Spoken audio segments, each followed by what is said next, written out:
એ સવિતા ભાભી તમારો ઘાઘરો બની ગયો લઈ જાજો. હા કોણ બોલો હો? અલે એનો ધલવાલો બોલું છું પપ્પુ. અરે પપ્પુ ભાઈ તમારા ઘરવાળી ઘાઘરો દઈ ગયા હતા, બનાવવાનો હતો ડબલ એક્સેલ સાઈઝમાં. હા એને મને કીધું તું તો તેતલા દેવાના છે. એ ખાલી 500 રૂપિયા, કાપડ તો તમારું જ હતું. હા તો તેતલા વાદે લઈ જાય. કલાકમાં આવો. હું એમ તો 8 વાગ્યા સુધી. તો એટલે તમે દુકાને જ છો ને? હું તો દુકાને જ હોય ને અત્યારે. તો મોકલું અત્યારે ધલવાલીને. ઘરવાળીને આ મોકલો, પણ એને કહેજો કે બાજુની શેરીમાં ડોકું કાઢે એટલે મને દેખાય, હું બાકડે બેઠો હું આગળ. એટલે તમારે લોલ ઉપર બોલાવવાની છે કે દુકાને? અરે બાપા દુકાને ખુલ્લી હે ને, બીજો માણસ બેઠો પણ એ તમારા ઘરના ને ઓળખતા ન હોય ને. અરે તો તમે હું એ બધું કઈ પેટીએ લોલતો છો?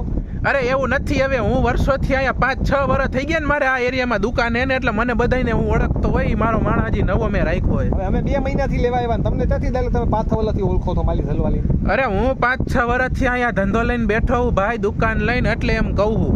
હા તો આવા વાંધો નહીં, હાલો મારી ધાધલો તૈયાર છે ને? ઘાઘરો તો તૈયાર જ છે. કોને પહેરવાનો હે? તમારી બાયડીને પહેરવાનો હે ને? હા તો બીજા તો ને પહેરવાનો હોય, તમે પેલો જ ધાધલા. નક્કી નો કહેવાય. તમે ભાઈ ઓલી મંડળીમાં ક્યાંક નાટક મંડળીમાં કામ કરતા હોય તો પહેરતા હોય. ભાઈ તું ફોન લાગ, મારી ધલવાલી મોકલું તું લઈ જાતે હમણાં મુજ ફોન. હા પૈસા લઈને મોકલજો.